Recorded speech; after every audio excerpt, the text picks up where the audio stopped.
पुत्र मार्कंडे, पुत्र मार्कंडे कहाँ हो तुम? हे भोलेनाथ, दया करें भोलेनाथ।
यमराज! प्रभु भोलेनाथ! निष्ठापूर्वक शिव आराधना करने वाले बालक मार्कंडे पर प्रहार करने का तुम्हारा साहस कैसे हुआ? इस बालक ने शिवलिंग को हृदय से लगाकर हमारी शरण ली थी। शरणागत की रक्षा करना हमारा कर्तव्य है। क्या तुम इस सत्य को नहीं जानते कि तुम मात्र काल हो, किंतु हम महाकाल हैं?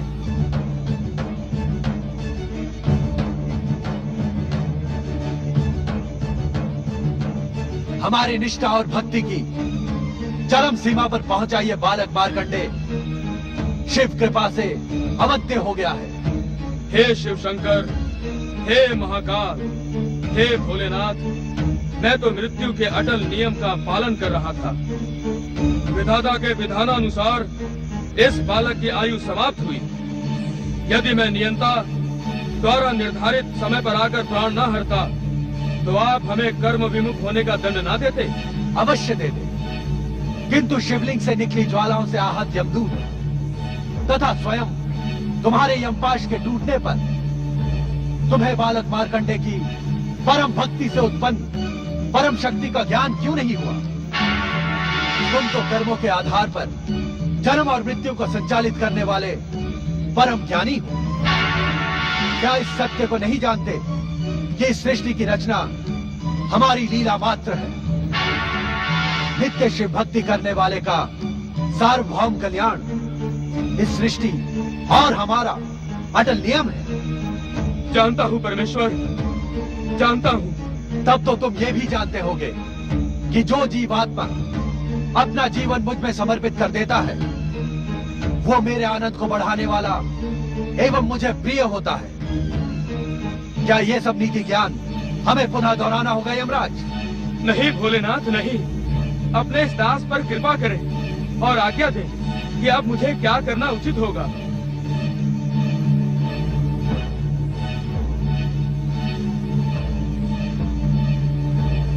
यमराज, मार्कंडे के माता पिता के पुण्य प्रभाव एवं जन्म से ही शिव निष्ठा के कारण अब यह बालक अल्पायु रहा ही नहीं।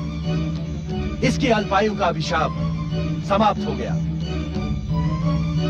किंतु विधाता के विधान के अनुसार इसकी अल्पायु स्पष्ट है भोलेनाथ। किंतु उसी विधान में यह भी स्पष्ट लिखा है कि अल्पायु पूर्ण होने पर आप इसके प्राण हरने आएंगे। उसी समय हम दोनों उपस्थित होकर न केवल इसके अभिशाप को समाप्त कर इसे दीर्घायु प्रदान करेंगे, अपितु इसे अमरता का वरदान भी देंगे। किंतु चित्रगुप्त के आलेख में आपके मृत्यु लेखाकार चित्रगुप्त ने मार्कंडे के अल्पायु होने का विवरण तो अपने पृष्ठों में लिख दिया, किंतु हम दोनों के आगमन की बात लिखना वो भूल गया।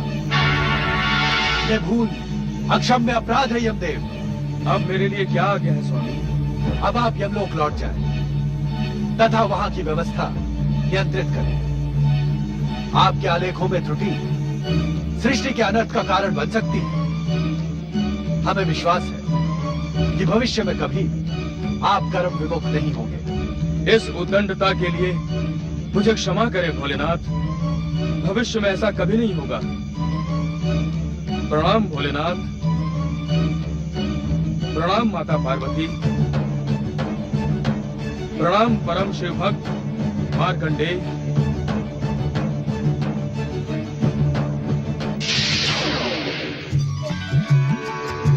जय हो भगवान भोलेनाथ, माता पार्वती।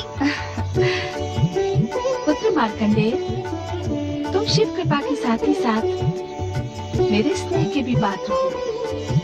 इस क्षण से तुम मेरे लिए गणेश व कार्तिकेय के समान प्रिय हो। मैं तुम्हें अपने पुत्रों के समान ही अटूट स्नेह एवं सिद्धियां प्रदान करूंगी। जय भोलेनाथ। जय माता पार्वती, जय शक्ति माता पार्वती, जय सर्वेश्वर महादेव जी। हम अज्ञानियों को क्षमा करें। हमने आपकी कृपा पर संदेह किया और मार्कंडेय के अल्पायु के भय से अपनी भक्ति को पूर्ण रूप से आपके श्री चरणों में समर्पित नहीं किया। कृपा निधान, आपकी कृपा अपरंपार है। आप तो दया के सागर हैं। आपकी भक्ति असंभव को भी संभव बनाने में सक्षम है। जो एक बार निष्ठा पूर्वक आपके श्री चरणों में समर्पित हो जाता है, उसे संसार की समस्त चिंताएं आप पर ही छोड़ देनी होती है। परंतु हमने ऐसा नहीं किया भोलेनाथ। हमें क्षमा करे भोलेनाथ, हमें क्षमा करे। पुत्र के लिए चिंता करना माता पिता का स्वाभाविक कर्तव्य है, किंतु हमारे यहाँ प्रकट होने का कारण आपकी चिंता दूर करना नहीं, अपितु मार्कंडे की अविचल शिव भक्ति है। मार्कंडे का नाम शिव भक्तों में उसकी अमरता के समान ही अमर हो गया है।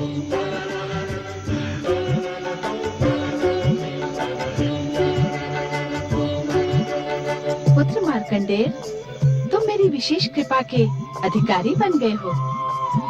माता, आपके चरणों में एक विनम्र निवेदन प्रस्तुत करने का इच्छुक हूँ माता। अवश्य पुत्र। माता, दुष्ट दैत्यों का अंत करने वाली आपके शक्ति स्वरूप की कथा मुझे बहुत प्रिय है माता। शांत क्यों हो गए मार्कंडे? अपनी इच्छा निसंकोच कहो। यदि आप दोनों का आशीर्वाद हो तो मैं माता की दया, माया और शक्ति स्वरूप का वर्णन एक ग्रंथ के रूप में लोक कल्याण के उद्देश्य से करने का इच्छुक हूँ। तुम्हारी कल्पना एवं इच्छा अत्यंत सुंदर है पुत्र मार्कंडे। इसे साकार करने के लिए हम तुम्हें आशीर्वाद देते हैं कि तुम्हारे द्वारा रचित ग्रंथ न केवल मार्कंडे पुराण के रूप में जगत विख्यात होगा, अपितु आने वाले भविष्य में शक्ति स्वरूपा दुर्गा के भक्तों की भक्ति एवं प्रेरणा का स्रोत बनेगा। पुत्र मार्कंडेय, भविष्य में तुम्हारे द्वारा रचित मार्कंडेय पुराण का मनन, पाठन एवं श्रवण करने वाला व्यक्ति मेरी विशेष कृपा का अधिकारी एवं मेरा परम भक्त कहलाएगा।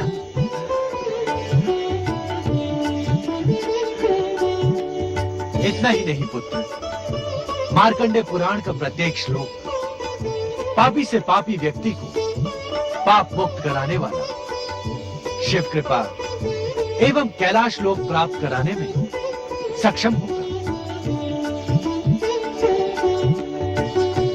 हाँ भोलेनाथ, माता पार्वती, आप दोनों के आशीर्वाद को आदेश समझकर मैं इसका पालन करूँगा। तुम तुम अपने अपने प्रत्येक अनुष्ठान में सफल हो पुत्र।